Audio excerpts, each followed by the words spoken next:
que, galera, beleza?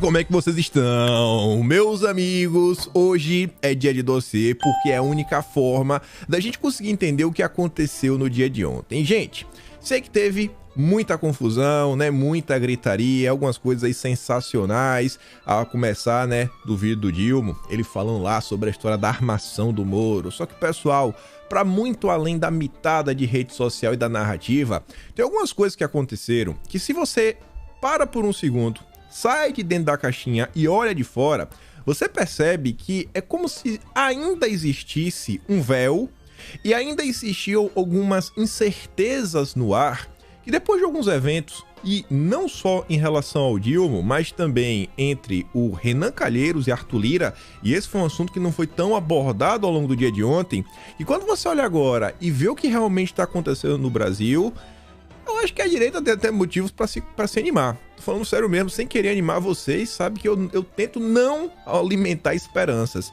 Só que tá acontecendo algumas coisas que eu quero comentar com vocês.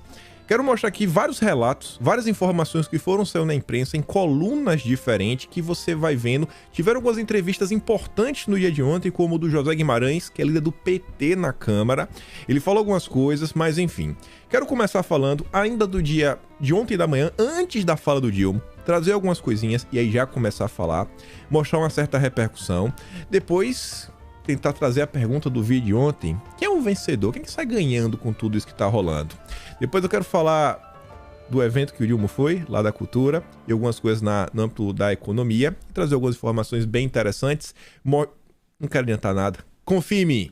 Depois eu quero falar do Lira, começar a falar, e aí eu espero que dê tempo de falar algumas coisas de Bolsonaro, mas se não der, já adianto. Talvez nosso presidente esteja de volta já no dia 30. Só que tem outras coisas bem interessantes numa pesquisa, e se der tempo falaremos mais também sobre a carreta furacão. E vejam só, vamos começar do início, vai valer a pena. Vamos construir igual a casa, um alicerce bom. Em cima do alicerce, a gente vai chegar no último andar, né? Na cobertura. E vejamos. Ontem pela manhã, a Malu Gaspar, lá do Globo, ela escreveu uma nota que, além de fornecer algumas informações, ela faz uma análise de algumas coisas que estão rolando no Brasil, traz algumas informações extras que já ajudam a confirmar algumas coisas que a gente tinha comentado ao longo do vídeo de ontem. E vejam só, né? Segundo ela, o governo é o principal prejudicado por genialidades do Dilma. E o que é que ela quer falar com isso? Vocês vão lembrar, 2 semanas atrás, mais ou menos, teve uma reunião que o Dilma falou que não é para ter essa genialidade, falando dos ministros dele, e isso porque algumas pessoas estavam colocando os pés pelas mãos, a decisão do Lupe, né, do crédito consignado, a história do Márcio França, das passagens de R$200. A Malu Gaspar diz, ó, já entrou para a história o terceiro mandato do Dilma, a carraspana que ele passou nos ministros para que parassem de anunciar genialidades em nome do governo sem combinar com ninguém, o que é mentira. Nada que foi anunciado não foi discutido com outras pessoas previamente. Ela diz, né? E aí passou, etc. Teve a questão do Márcio França, no dia que ele fez o pronunciamento. Depois foi a vez do Lupe, com crédito consignado. E aí, desde então, o Dilma, ele mesmo produziu essas genialidades. E ela diz, né, que na terça-feira deu entrevista aí pro 247, e ela nem fala ainda da questão do Moro. Ela começa falando sobre a questão da Eletrobras, que o Dilma falou que iria reestatizar, né, basicamente. Na verdade, ele classificou como uma privatização. Ele falou que a privatização era um crime de lesa pátria, né? Fala, meu Deus do céu, absurda. A Malu Gaspar, ela sai traçando algumas coisas que já comentamos, então vamos passar bem rápido.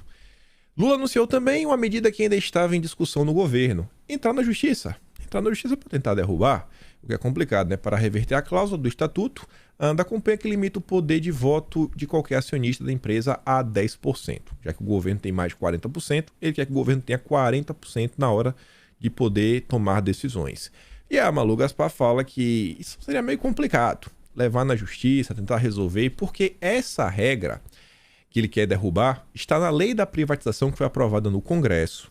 Depois foi chancelada pelo TCU, e isso tudo aconteceu depois de negociações longas. E olha com a informação que ela coloca agora. Nela, nas negociações, das longas negociações, senadores e deputados, eles impuseram uma série de regras para a Eletrobras, como investir 8,75 bilhões na revitalização do Lago de Furnas, que é o curral eleitoral do Pacheco, do Rio São Francisco, no Nordeste, né? Nordeste do Arthur Lira, do Renan Calheiros, E no barateamento da energia na Amazônia Legal, reduto de Eduardo Braga.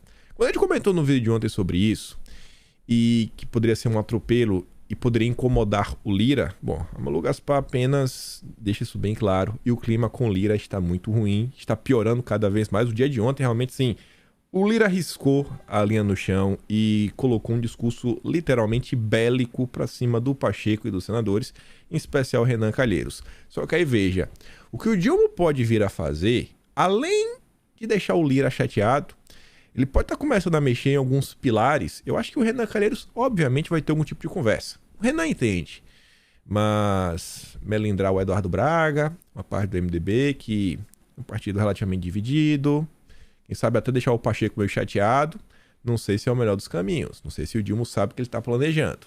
Depois a Malu Gaspar continua. Se insistir em recorrer ao judiciário, vai gerar ainda mais tumulto e prejuízo para o próprio governo. Desde 4 de novembro, quando atingiram seu maior valor, as ações da Eletrobras caíram cerca de 30%. Olha só. Sem contar, né? Além disso daí, a empresa antes estava valendo, a cota do governo era 50 bilhões, agora é 30 bilhões, graças ao Dilma. Isso sem contar os 370 mil trabalhadores que empenharam seu FGTS na companhia e estão vendo seu capital derreter. Aí ela começa a falar depois das falas realmente polêmicas, que tomaram conta da sociedade.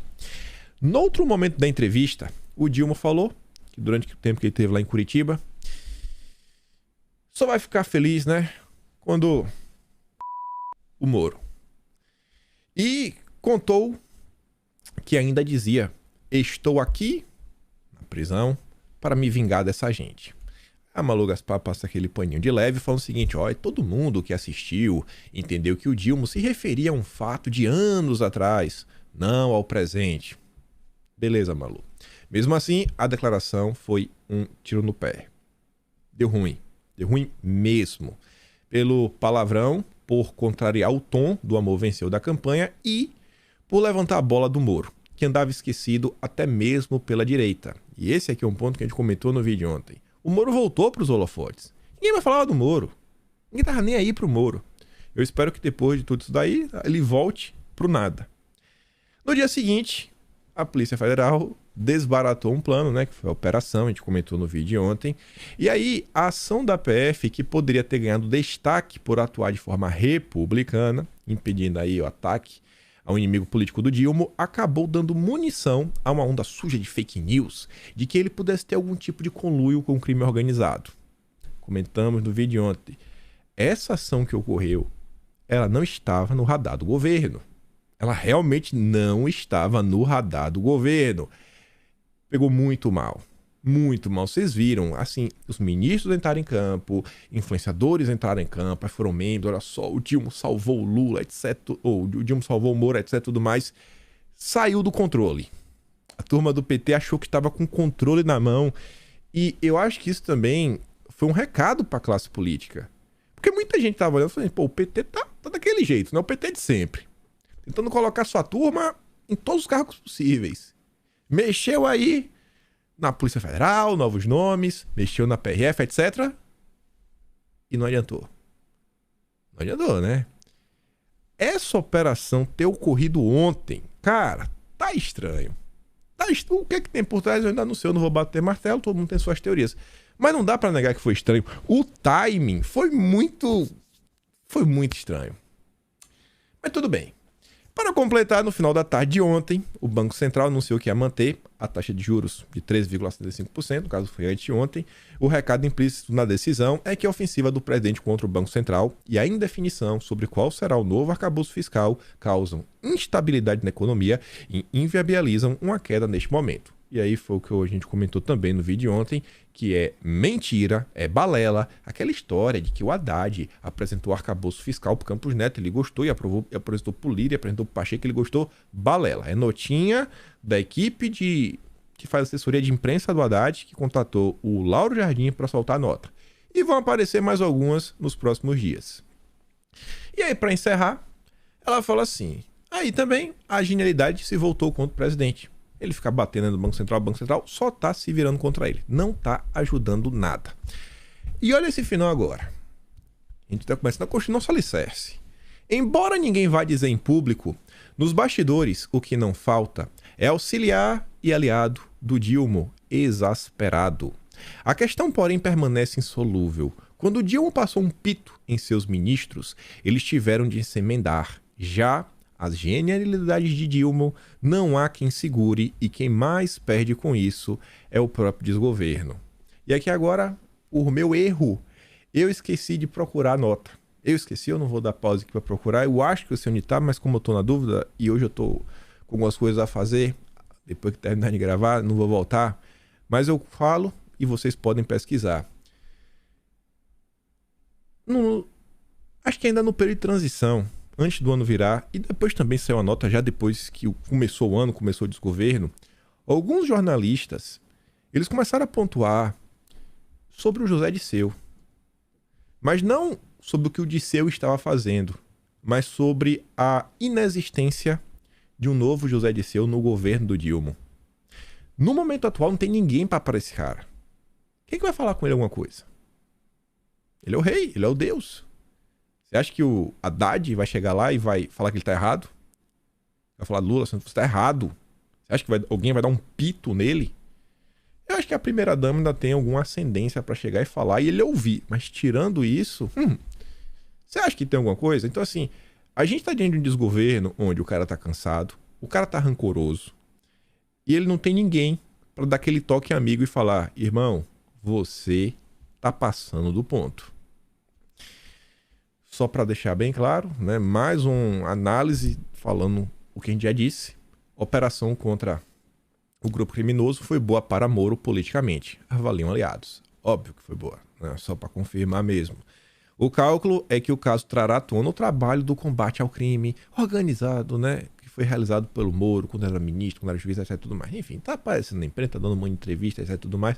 Tá lá lacrando pra cima do Lula, mas é isso aí. Bate, pelo menos o Lula tá mal. Tá mal. E aí chegamos no dia de ontem. Chegamos e o Dilma falou alguns absurdos, assim, meu Deus do céu. Não vou dar play porque o vídeo é curto, então acho que 40 segundos. E depois eu quero mostrar a montagem que o Metrópolis fez. Essa tava sensacional. Só que eu quero assistir esse vídeo não olhando pro Dilma. Eu quero assistir esse vídeo dando um zoom na cara do Renan. O Renan deu tela azul. O Renan assim, travou. Meu Deus do céu, o que é que o Dilma tá fazendo?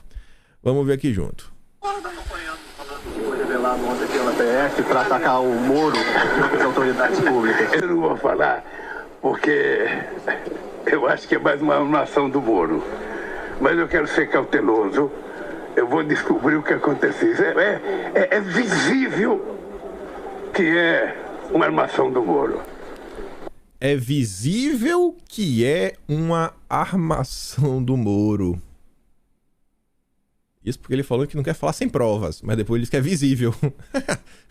tá meio confuso das ideias, né? Você vê que ele não tá bem. Eu não tô falando do Renan, eu tô falando do Dilma. O Renan realmente não tá bem mesmo, né? Só olhar pra cara. Assiste lá o vídeo depois, prestando atenção na cara do Renan Calheiros. Impagável. Mas vamos continuar. Depois a gente volta pro vídeo pra ver na íntegra, porque a turma do Metrópolis fez uma parada interessante. Aí veja. Isso aqui já é depois das falas do Dilma, ontem. Caso Moro. Ministro diz que o Dilma questionou o timing e não investigação. Isso daqui foi o único briefing, né? A única narrativa que eles tentaram levantar. Mesmo com vídeo, claro, para qualquer brasileiro ouvir, que o Dilma deixa bem claro, né? A armação do Moro. Aqui, ó. É visível que é uma armação do Moro. Essa é a fala. Essa é a fala. Mesmo diante disso, o Paulo Pimenta, ministro da SECOM, teve a cara de pau para falar que o Dilma... Não, o Dilma não questionou a investigação. O Dilma só questionou o time. Ele só questionou o time. O time eu também questiono. Mas foi muito mais do que isso, Paulo Pimenta. Não dá para levar essa a sério. Aí veja, né? As passadas de pano fenomenal. Começar aqui com Felipe Neto. Ah, Filipinho. No dia anterior, ele tinha falado o seguinte, né? Que a maior dor do Sérgio Moro vai ter que ser conviver com o fato de que hoje ele só está vivo e seguro graças ao trabalho das pessoas que ele perseguiu e tentou arruinar de todas as formas possíveis. Né? Foi graças ao Dilma. Só que o Dilma falou que era uma visível armação do Moro. Ou seja, fez o Felipe Neto passar muita vergonha. A coisa ficou tão ridícula. Menos mal ele não apagou o tweet, né? Que ele ontem falou o seguinte: Dilma precisa rever sua estratégia de comunicação. Absolutamente péssima. Acusação de armação do Moro, mesmo se um dia viesse a se provar real. Não se acusa sem prova. Hoje, a única coisa que Dilma fez foi fortalecer Moro, que estava nas cordas na opinião pública fora de Curitiba. Aí é bom relembrar, né, pessoas que passaram vergonha e mostrar que no final do dia essa turma não tá do lado da verdade. Eles estão do lado da lacração e da narrativa. Você vê o Ganoblau: Senhor, obrigado por salvar minha vida. De nada. De nada o quê, pô? O Dilma falou que foi armação. Armação. Que vergonha, né? O Guga Noblar é um propagandista. Humberto Costa é petista, né? Que é a mesma coisa. Tá lá, né? A PF de Lula salva a vida de Moro. Não. Foi armação, Humberto Costa. Quem diz é teu papai.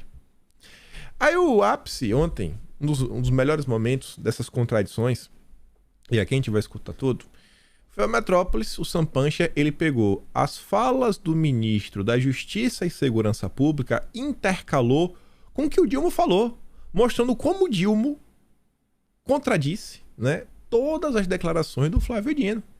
Vamos ouvir juntos. Eu acho que é mais uma ação do Moro. Ao longo do trabalho da Polícia Federal, um trabalho sério que eu quero mais uma vez homenagear, houve a identificação de que esses indícios eram consistentes. É visível Uma armação. que é uma armação.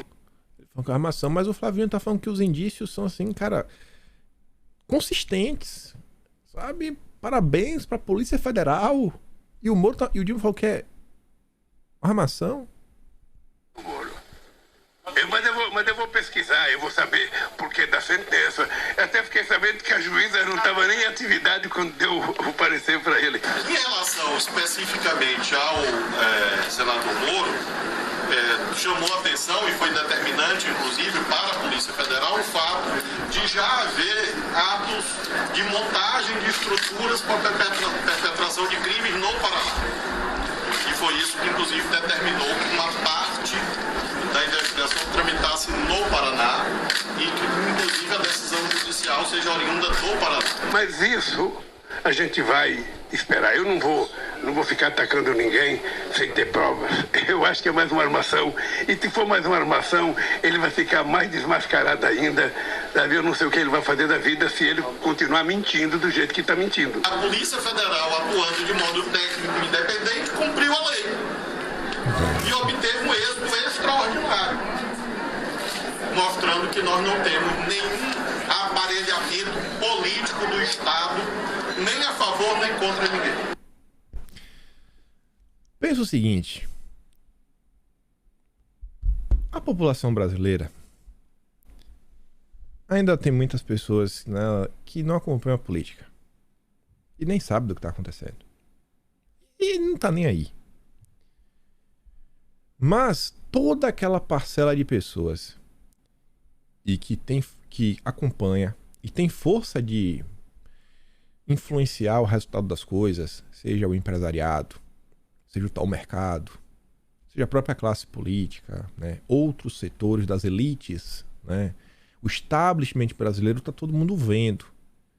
Todo mundo vendo, gente. E mais do que ver essa hipocrisia, esse jogo de cena, o que a galera tá vendo é que, assim, a coisa tá no nível tão absurdo que, assim, é o presidente da República que fizeram toda aquela campanha miserável, que faz que acontecer, que esse cara... Não, na época dele todo mundo ganhou dinheiro e o pessoal tá começando a se questionar mesmo, e vai ter notícia sobre isso, será que esse cara realmente tem alguma condição de estar no cargo que ele está? As pessoas com poder estão começando a se questionar isso. E não é só porque essa notícia é da imprensa. Sempre tento conversar e ouvir muita coisa. Não tem notícia pra falar algumas coisas, mas eu digo pra você, eu acho que eu falei pra vocês nos últimos tempos, o clima tá meio ruim. Tá meio ruim.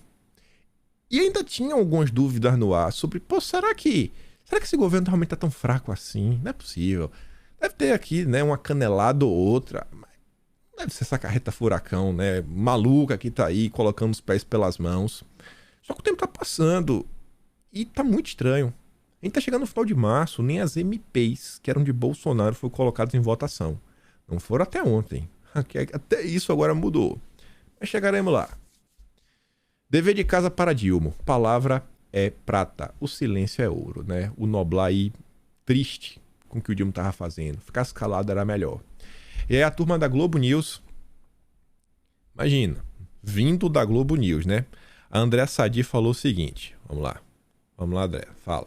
Fez toda a cronologia do tempo aqui para mostrar que isso já estava sendo apurado, não tem a ver com e não era sobre o Moro, de forma específica, para a gente lembrar, o promotor, o Lincoln Gaquia, que até falou que ele recebe uma ameaça de morte por mês, enfim. Quer dizer, eu estou bem impressionada, Valdo, porque os agentes no entorno do Lula, o tempo todo, eles estão atuando para tirar o caráter político das diferentes crises, seja na economia, seja na questão, que é uma política eleitoral mesmo, né? Porque o Lula, ele coloca o Moro como um adversário eleitoral. E alça o Moro também. Quando ele dialoga com o Moro, é o presidente da República brigando para baixo, como ele está fazendo com o presidente do Banco Central.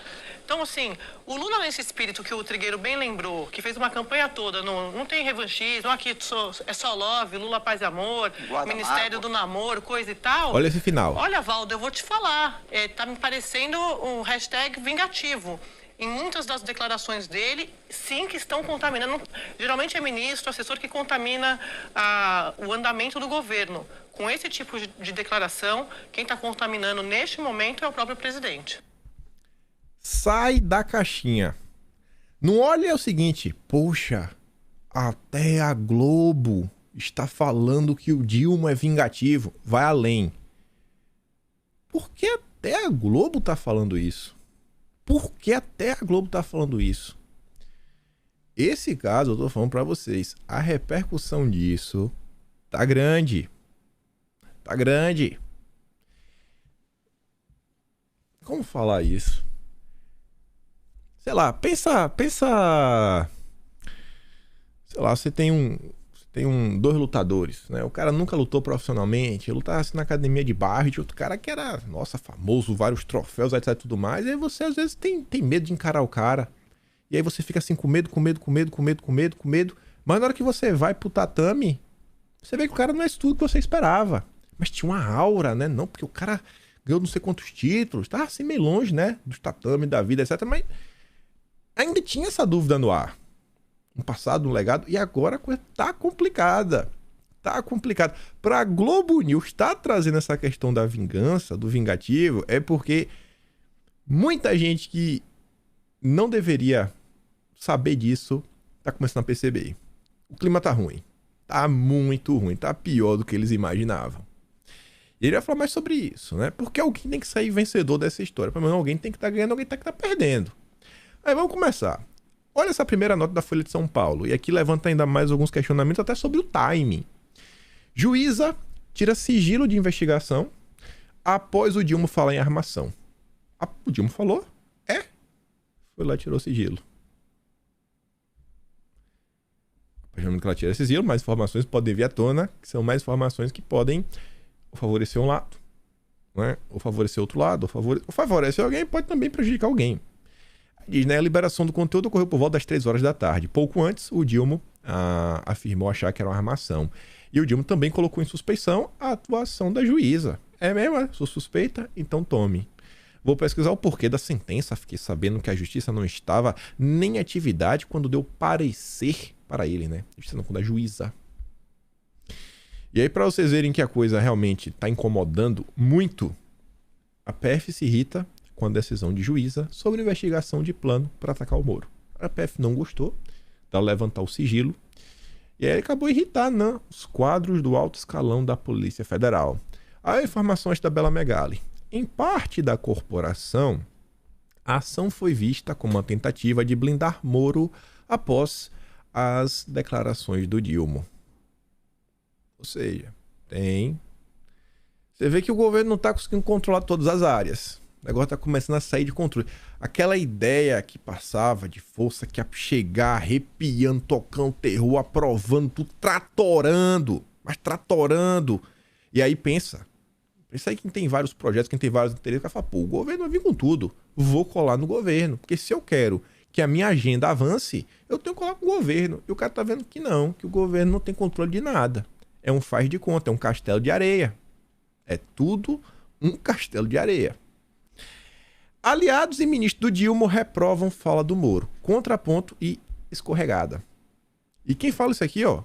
Entre ministros do Palácio do Planalto e petistas, houve perplexidade. Mas ninguém vai falar pro Dilma. Quem que vai falar? Quem que vai dar o nome? Mas todo mundo tá falando em off. Quem vai ter a coragem de chegar pro cara e falar, irmão, tá passando vergonha. Se controle. Se controle. A nota ainda diz o seguinte, um dos ministros ouvidos pelo Globo considerou a postura totalmente contraproducente. Obviamente, em off, ninguém vai revelar o nome. Nesta quinta, ao sair de uma reunião do Palácio, outro petista demonstrou estranheza. Ou sabe de algo muito grave, ou escorregou mais uma vez. Aliados do Dilma consideram que durante a entrevista, né, ele já tinha cometido erro. E agora, assim, não tem nem o que falar. A de ontem, realmente, ele se superou para entrar para a história. Aí a turma do Estadão trouxe duas notas. A da Helene Cantanhede é ainda melhor, vem depois dessa. A primeira fala o seguinte, que aliados dizem que Dilma chora toda vez que fala da prisão e tentam contemporizar a fala sobre Moro. Isso daqui eu acho que era uma tentativa de ajudar o Dilma, mas sai da caixinha.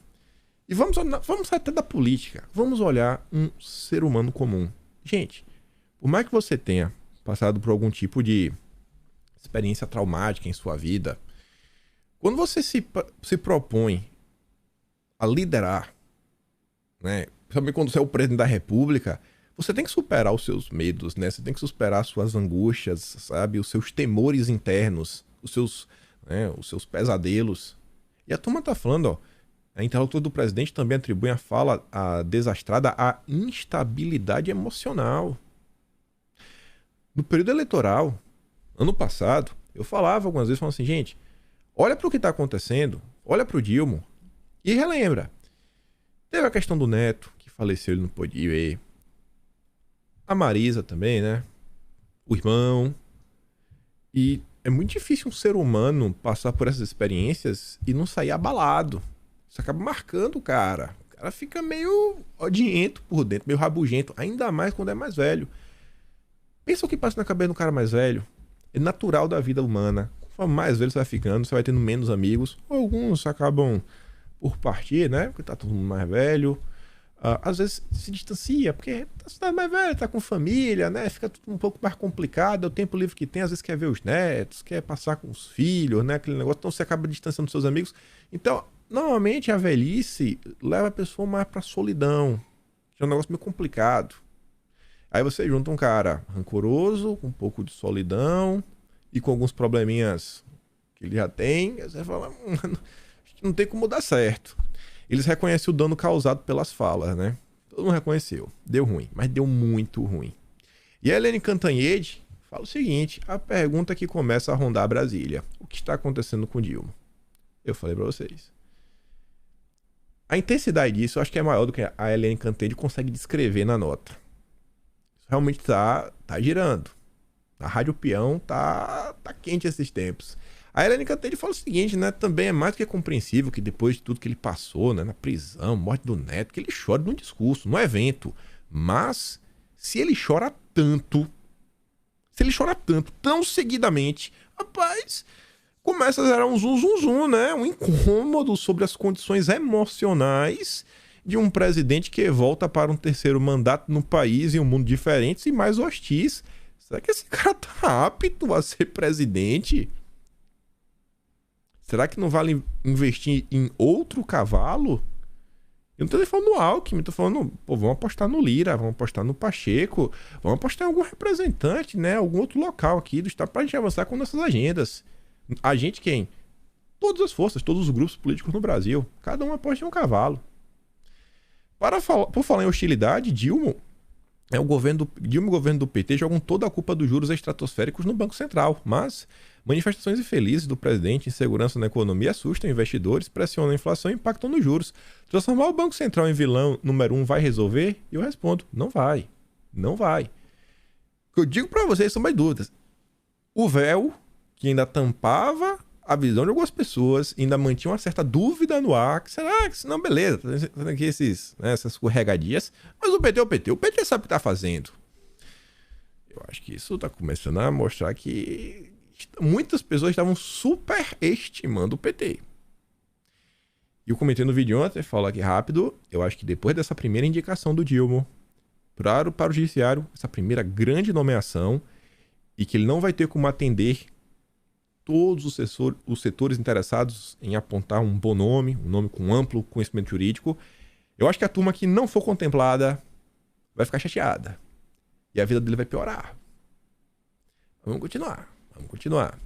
Para você entender o impacto, e aí deve ter aparecido alguém. Essa pessoa que eu estava falando, né? Cadê o José Disseu do Dilma 3, né? Do atual desgoverno? O Dilma foi no evento e lançou um papinho ridículo. Após fala sobre Moro, Dilma faz curto discurso em evento no Rio. Preciso estar com a garganta boa para falar com Xi. O Dilma aprendeu a falar chinês, foi? É? Porque, pelo que eu saiba, ele tem ele tem intérprete, né? O cara vai entender o que ele falar. Tem a garganta boa? Pelo amor de Deus, Dilma. Que conversa mole, hein? Tomou o pito de alguém. Alguém levou algum tipo de informação que fez ele falar assim, desculpa. Bateu e doeu. Talvez até a primeira dama, né? E aí falou um monte de groselha aí com a questão com a Margareth Menezes, etc e tudo mais. Quero mostrar uma dela pra vocês. Envolve inclusive a agenda de esquerda. Só que antes, relembrar é viver. Essa daqui só vai entrar no mês de março. Porque a notícia de março foi de poucos dias atrás. Olha o que a Folha de São Paulo falava. Teleprompter já. A imprensa não está falando isso à toa. Diversos setores já estavam percebendo que não dá. O cara tem que ser no máximo uma marionete. Tipo Biden. Dá um texto, ele lê, faz um aceno, fala lá com a militância e acabou. Não deixem ele falar. Porque toda vez que ele fala, vira um caos. Voltando mais no tempo, e aqui, isso aqui já está organizado, né? Do Atlas de fevereiro. Dilma está prestes a cometer um grande erro que pode ser evitado. Matheus Leitão. Dessa vez o seu entenda estava correto. E o Matheus Leitão estava falando exatamente o quê? Que o Dilma ainda, né, quer estabelecer um canal direto de comunicação com o público. Não dá. Esse cara só pode falar com um discurso na mão. Qualquer pergunta fora do script é o caos. Nem vou ler a matéria. Quando você vai colocando as coisas, né, ao longo da história, as coisas começam a fazer um pouco mais de sentido. Mas vamos voltar aqui para essa questão do que ele falou na Margareth Menezes. Bem simples e direto. Duas coisas, na verdade. A manchete já deixou uma clara.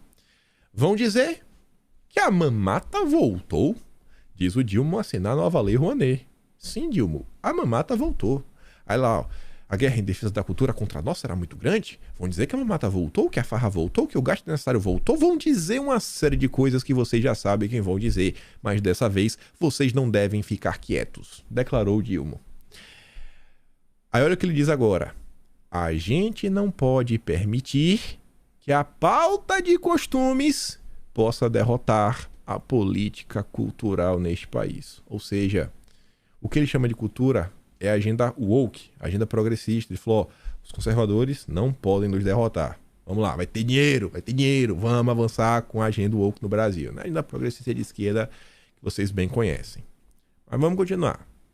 No dia de ontem, a economia também viveu momentos de muita tensão, né? E momentos intensos. Você vê aqui na manchete do Metrópolis, Magazine Luiza, gostei dessa palavra, desaba.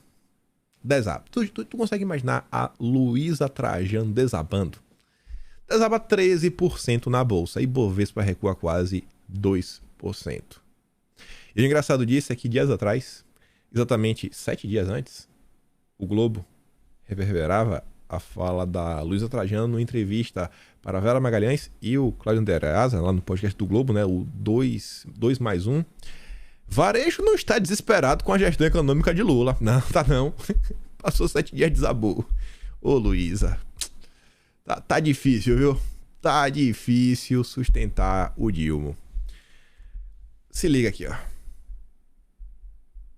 A bolsa, sei lá, não sei desde quando, caiu abaixo dos 100 mil pontos.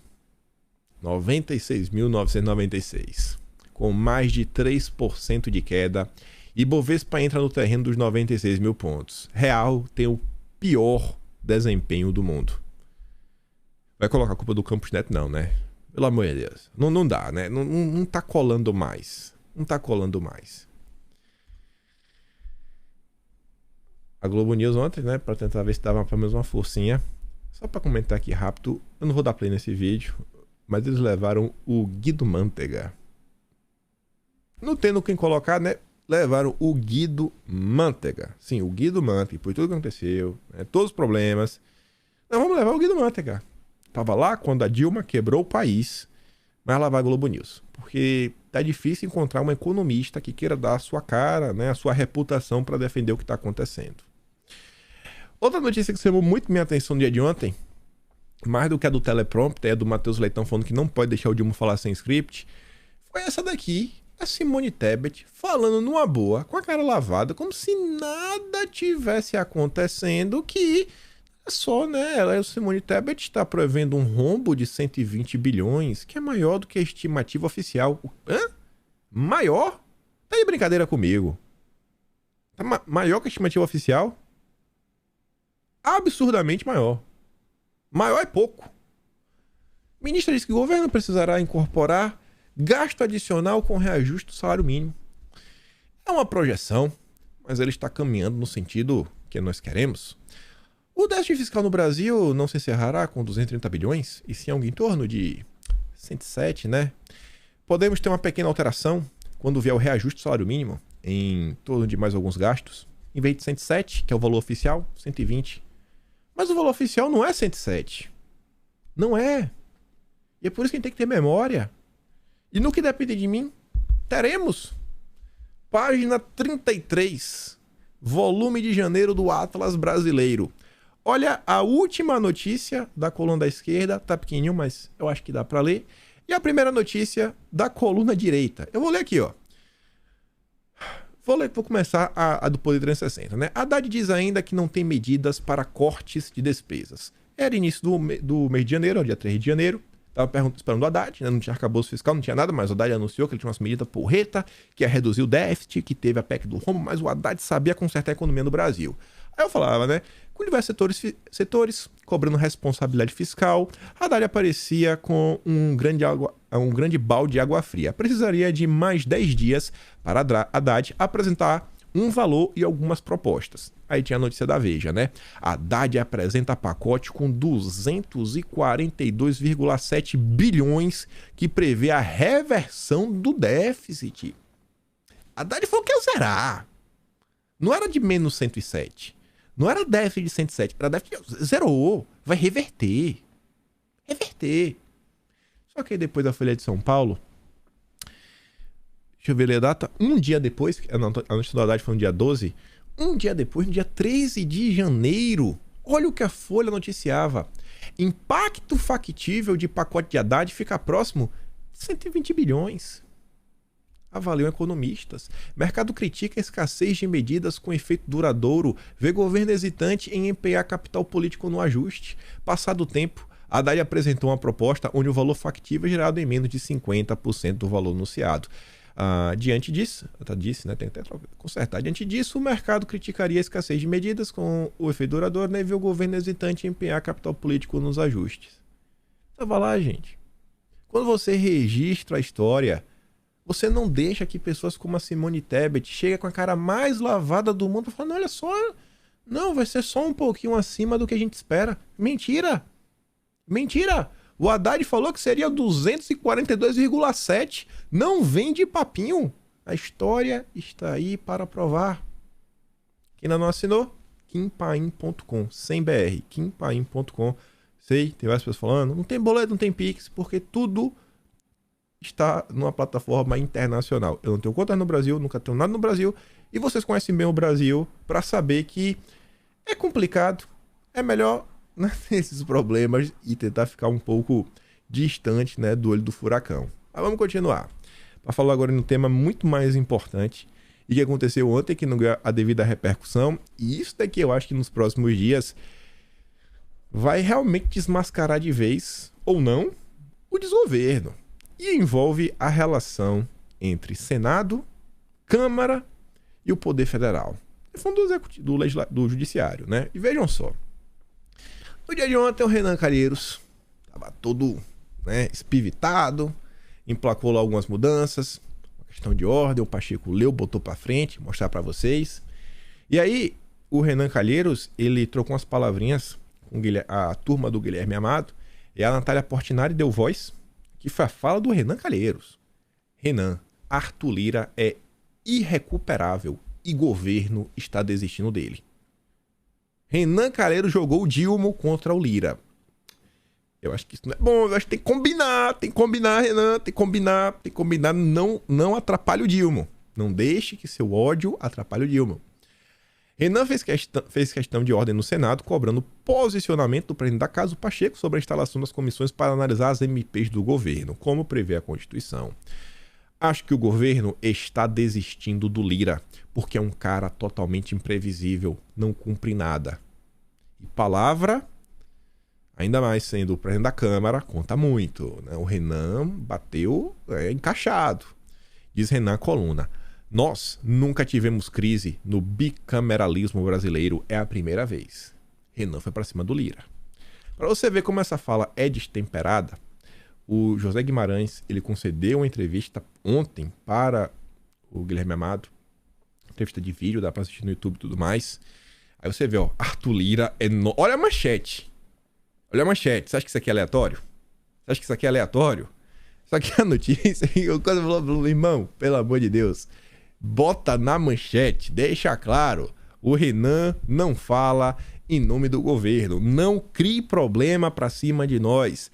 O líder do governo na Câmara, esse sim fala em nome do governo, é o José Guimarães. Ele declarou que o Lira hoje é oficialmente um aliado do governo Lula.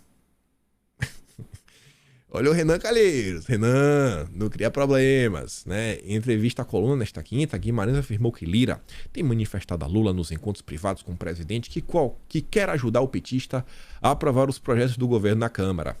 Guimarães disse, olha que balela. Guimarães disse não acreditar que a rivalidade na política alagoana está por trás da disputa entre Lira e Renan. Ele não acredita. O José Guimarães acha que não existe isso. Não, rivalidade lá em Alagoas e está repercutindo aqui. Eu não acredito.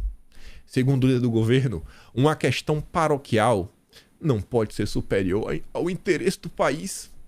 Renan Calheiros jamais iria colocar os seus interesses privados acima da nação. Renan nunca, mas nunca, nunca.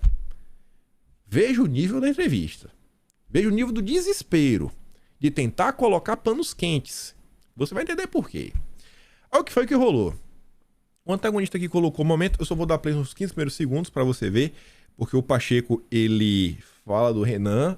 E vocês vão ver o que foi que o Lira falou depois. Que aí o Lira chutou o pau da barraca. Não tem outra expressão para falar. Chutou o balde, mas sem pena. Olha o que o Pacheco falou. A questão de ordem do senador Renan Calheiros será decidida por escrito por esta presidência, mas desde já a decisão está pronta. Anuncio aos senhores senadores e senhoras senadoras e farei chegar ao conhecimento também dos senhores deputados, senhoras deputadas e do presidente da Câmara dos Deputados a decisão da presidência do Congresso Nacional, materializada nessa decisão escrita, quanto à prejudicialidade daquele ato da comissão diretora do passado, em razão do fim da pandemia. Aí ele vai falar das MPs. Ou seja, o Pacheco acatou o pedido do Renan Calheiros e resolveu atropelar, sem acordo. Sem acordo. O Renan falou que é pra ser sem acordo, sem cuspir. O Pacheco foi. Partiu pra cima do Lira. O Renan, né, tá feliz da vida. quer enfraquecer a Câmara tá puta, porque não é só o Lira, é o Lira, são os líderes das bancadas, dos partidos. O político, ele quer ter uma proeminência, ele quer ter o poder, ele quer poder direcionar para que lado as coisas estão indo, poder levar os projetos para suas bases eleitorais. Mas olha como eu sou um cara porreta, vote em mim, vote no meu candidato para vereador, vote no meu candidato para prefeito, vote no meu deputado estadual. Ninguém é besta. Aí o Pacheco quis comprar briga. Agora aguenta. Se liga nesse primeiro aqui. É esse aqui. E a imprensa está noticiando que foi iniciativa do Senado a alternância. Não é verdade. Eu tive uma reunião com o presidente Alcolumbre e o Senado está com algumas dificuldades em a gente entender quem manda ou quem dirige o Senado. A gente está com alguma dificuldade de entender quem manda no Senado. Já chamou Alcolumbre de presidente. Quem manda é quem? E aí, Pacheco, quem que manda? Gente, isso daqui não é qualquer discurso. O cara desautorizou. O cara não é que ele desautorizou, ele questionou se Rodrigo Pacheco ainda manda no Senado. Mas ele continua e vai ficando pior.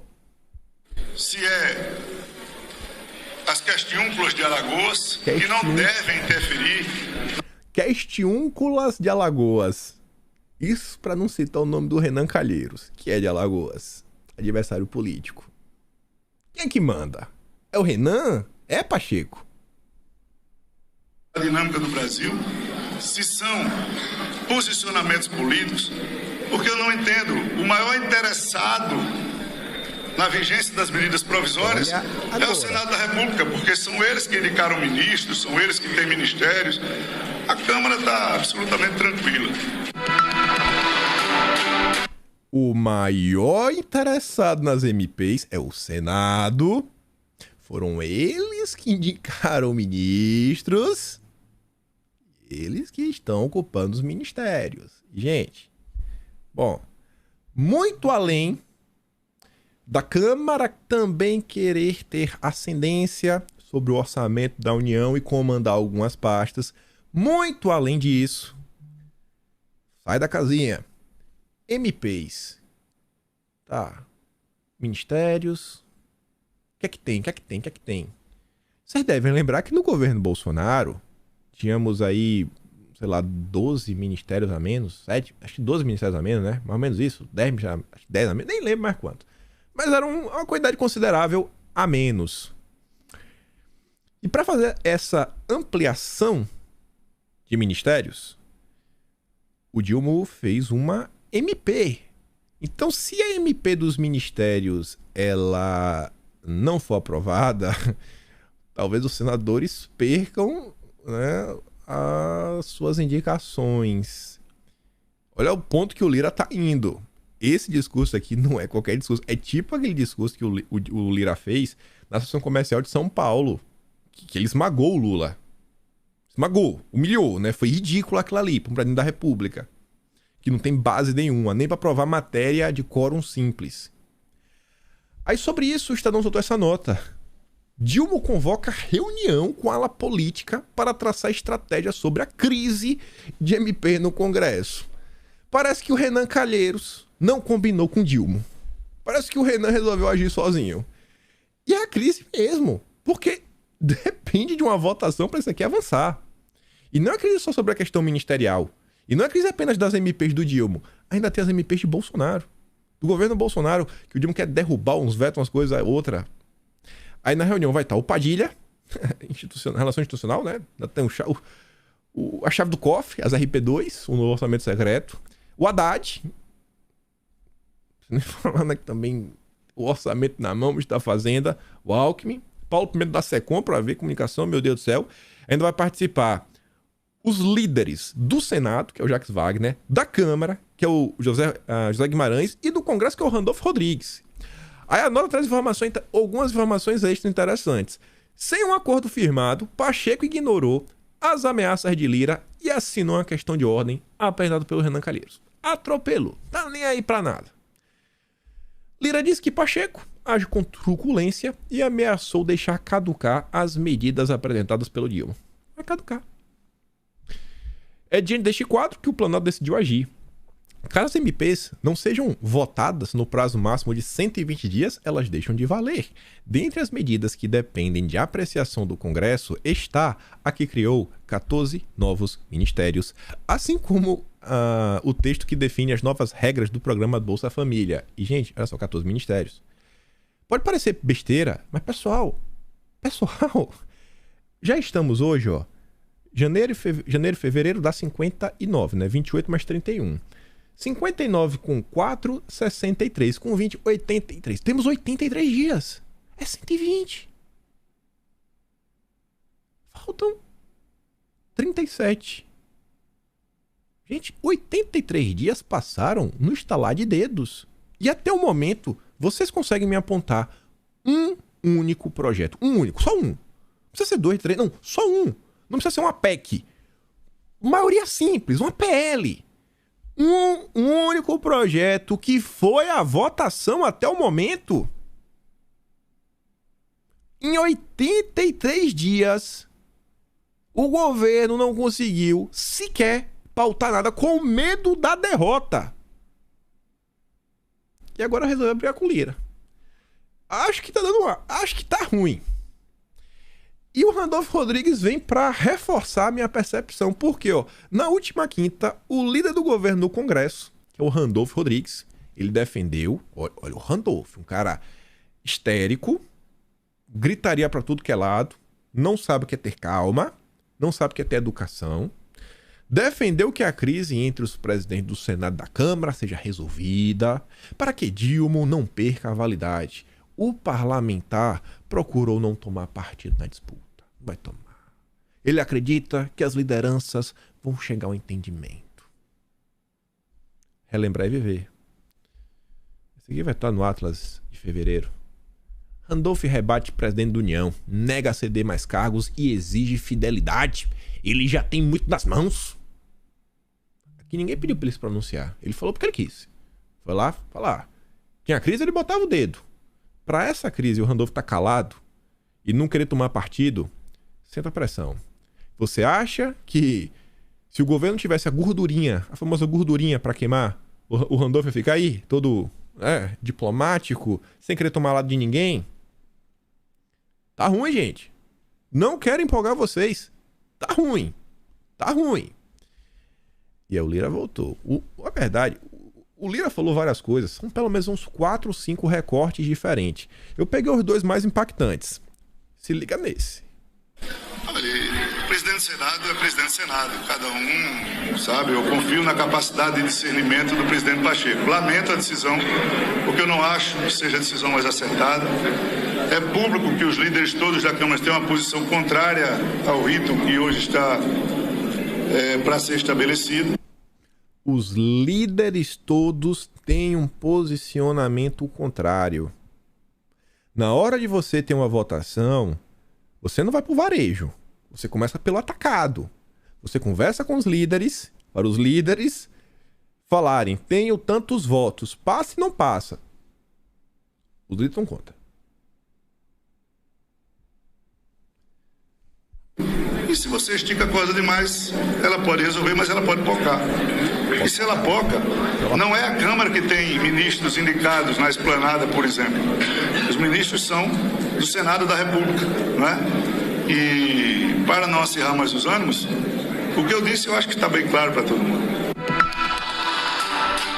Para não acirrar mais os ânimos, o que eu disse está claro para todo mundo. E quando poca, eu gostei, né? Não sei se no Sudeste, nas regiões, mas no Nordeste não vai falar pocou. Não é bom, viu? Tá ruim. Tá bacana. Aí ontem teve, inclusive, uma trocazinha saudável nas redes sociais. Renan Calheiros e o Lira. Renan falou o seguinte, ó, 55 anos, Arthur Costa e Silva editou o AI-5. Outro tiranete. Arthur também quer resgatar... Ai, mas me falando comigo, Renato. Fecha aqui. Peraí. Olha lá. Arthur também quer rasgar a Constituição e baixar o Lira AI 2,5 para fechar o Senado e usurpar as nossas funções. As MPs são provisórias. A democracia, a separação dos poderes e o bicameralismo são para sempre. O bom da aí o Lira responde, né? O bom da liberdade de expressão é que permite até os bobos se manifestarem, embora no geral se comportem de maneira ridícula, panfletária e incendiária. Pra gente desse naipe, o melhor seria a cadeira do psicanalista, não a do parlamento, pois em nada contribui com a democracia. Só que não parou por aí, gente, apenas nas falas. Eu acho que se ficar só nas falas... O Lira ele já tinha mandado um recado. Ele já tinha mandado aquele recado, que o Lula não tem base. E agora o Lira ele realmente deu um passo firme pra frente. E agora a gente vai ver. E esse passo firme ele tem algumas implicações. Você tem que olhar as datas, basicamente. O Lira soltou uma nota oficial, nota à imprensa, ó, Câmara dos Deputados, presidência, né? Um negócio assim bacana. Pá. O país cobra do parlamento brasileiro agilidade, resolutividade das pautas importantes para o funcionamento da sociedade. Já falou, o Brasil cobra. Eu tô aqui para entregar na velocidade que for necessária. No período difícil da pandemia, né, votação, etc, tudo mais, tava lá, dinâmicos, eficientes, respeitando o tempo previsto de análise, de até 90 dias dos processos, o que deve da gente é rápido. Essa nova experiência demonstrou que podemos ser mais céleres, como a população exige. Isso aí para tudo, né? Não só as MPs, né? E fala lá, bababá. Com esse amplo respaldo, a presidência da Câmara dos Deputados segue firme em buscar do entendimento com o Senado Federal sem ferir as devidas prerrogativas para buscarmos a melhor solução para avançar e não retroagir a um modelo superado. Na entrevista que ele concedeu, o Lira reclamou o seguinte: o Senado quer tudo. Ele quer pegar isso para eles. Tem que ser misto, o jeito que eles estão querendo falar. Mas e aí? Na hora de ter sabatina para indicação no Supremo, vai vir para a Câmara também? A gente também vai poder fazer sabatina? Para a agência reguladora? Para a autarquia? A gente vai poder fazer também sabatina? Não vai. Então, assim, cada um no seu quadrado. Só que olha agora, eu falei, o Lira deu mais um passo. Dessa forma, a presidência da Câmara entende como positiva a atitude do Senado Federal em encaminhar para análise desta Casa as 13 medidas provisórias oriundas do governo anterior. No governo anterior, a vigência das MPs tramitarem primeiro pela Câmara estava valendo. Então, se é que mudou a regra agora, então muda a regra para o governo atual, para as MPs do Dilma. As MPs de Bolsonaro, iremos decidir agora. E a população quer pressa. Acabou o prazo, Dilma. Acabou o prazo. No vídeo ontem, quem assistiu, quem não assistiu, assista, vai estar lá a notícia. Se não, está no Atlas de Março. Tá aqui falando sempre propaganda, né? Tava claro que o Planalto queria mais tempo, né, para tentar solidificar a base e deixar essas votações para quando o Dilma voltasse lá do Oriente.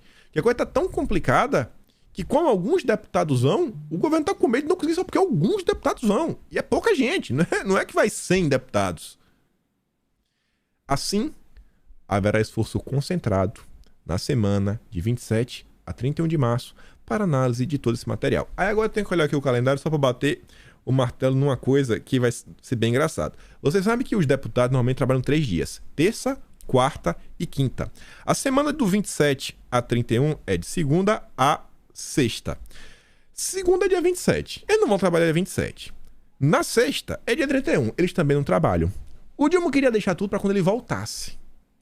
O Lira tá falando que ele vai colocar para andar 13 MPs do governo Bolsonaro de interesse do PT enquanto o Dilma tá de viajando. Você não vai estar nem aqui. Te vira. Tu vai estar lá com Xuxi, a viagem do 24 a 30, a viagem do Dilma é do dia 24 ao dia 30, e o Lira vai atropelar. E aí? Tem base? É só ter votos. Se tiver voto, aprova. Não tiver voto, não aprova. Se tiver voto, derruba veto. Se não tiver voto, não derruba o veto. E aí? Chamou. Bora ver agora. Vamos botar pra andar, né? Vamos ver. Vamos medir se o governo tem base ou não. E vai querer fazer isso quando o Dilma tá lá fora, né? o Padilha vai estar aqui. Talvez a gente possa até ver que alguns ministros desistam da viagem, né? Não sei, vamos ver como é que vai ser essa viagem agora. Tá começando a ficar bem interessante. O dia de ontem, eu acho que foi um marco no ano, viu? Grave esse dia, 23 de março de 2023. O Globo também comenta sobre isso, ó. Em meio à queda de braço com Pacheco, o líder decide votar na semana que vem MPs enviada durante o governo Bolsonaro. Com encaminho 3 MPs, né? Espera-se que o líder ganhe mais prazo para negociar um novo rito de tramitação do Senado. Ele tá colocando pressão. Aí tá lá, né? Atualmente, todas as 29 MPs editadas pelo governo estão paralisadas, o que preocupa a base governista. Com o encaminhamento das 13 MPs de Bolsonaro, espera-se que Lira ganhe mais prazo para negociar um novo rito de tramitação das medidas com o Senado. Líder do governo, Dilma, sobre base aliada na Câmara. Não temos. Ainda não temos. O José Guimarães entrevista ontem pro Guilherme Amado. Ainda não temos. Vai entrar pra votação, viu? É melhor ter. É melhor dar um jeitinho. Será que o José Guimarães vai viajar? Será que ele ia? Eu acho que agora ele não vai mais, viu? Se ele ia. Eu acho que é melhor ele ficar. Eu acho, viu? Semana que vem, eu acho que vai ser uma semana de fortes emoções. E aí, no dia... Ontem, logo na madrugada, a Sara Teófilo, que escreve na coluna do Rodrigo Rangel lá no Metrópolis, falou o seguinte: é o que o Lira quer. Simples e indireto. Ele quer manter o rito, ou fazer uma alternância, né? Ir um ano sim, um ano não, Câmara, Senado. E além disso, os ministérios, a Câmara não tem nada. Um dos exemplos que a turma do Centrão tá de olho é o Ministério da Saúde. Essa conversa é antiga. Ela pode ter desaparecido do noticiário, mas o interesse continuou. É uma das joias da coroa, né? O Ministério da Saúde, um orçamento anual de cerca de 150 bilhões. Imagina um deputado começar a inaugurar aí um monte de posto de saúde ao redor do Brasil e dar remédio, e dar tratamento, e que ele ajuda o povo. Mas ele ajuda o povo, ele se ajuda, né? Ele faz o marketing dele, só eu tô aqui para ajudar vocês. Caso Lula ceda, Lira e seus parceiros terão alguém mais do que depressa para assumir a cadeira, mas não vai ser suficiente. A lista de demandas inclui ainda cargos de segundo escalão, posições estratégicas em bancos públicos como Caixa e Banco do Brasil. O Dilma tá sentindo a pressãozinha, né? Foi assim, isso aqui foi 4 anos de governo Bolsonaro. A diferença é que a imprensa ainda era inimiga e jogava abaixo. O Dilma tem imprensa, Bolsonaro tem imprensa jogando contra. Mas eu quero que exploda. E aqui chegando ao fim, eu não comentei ontem, mas essa notícia agora encaixa demais no vídeo de hoje. O irmão do Ciro Gomes, ele concedeu entrevista pro Globo. Quero mostrar pra vocês 2 parágrafos. Uma pergunta, esse aqui que é um resumozinho, ó. Entrevista: Padilha está levando Dilma para uma tragédia. Padilha é o cara que deveria estar fazendo a ponte entre o executivo e o legislativo. O irmão do Ciro Gomes, que é senador, o Cid Gomes, demonstra insatisfação com o início do mandato do Dilma. Em entrevista para o Globo, o pedetista mirou artilharia em ministros que serem porta-vozes do sistema financeiro. Ainda está jogando Dilma contra a militância. O Dilma está ao lado do imperialismo. Criticou a aliança do Palácio do Planalto com o Centrão, que classificou como tragédia, e não descartou que o partido tenha uma candidatura própria a presidente em 2026. Para o senador, o PDT terá que avaliar, na metade do mandato do Dilma, se as propostas da sigla estão sendo respeitadas e, então, debater se vale a pena continuar participando do governo. Aí tá lá. Como é que você avalia o início? Bom, tenho várias preocupações. O Lula critica juro, e o que está por trás de juro é especulação financeira.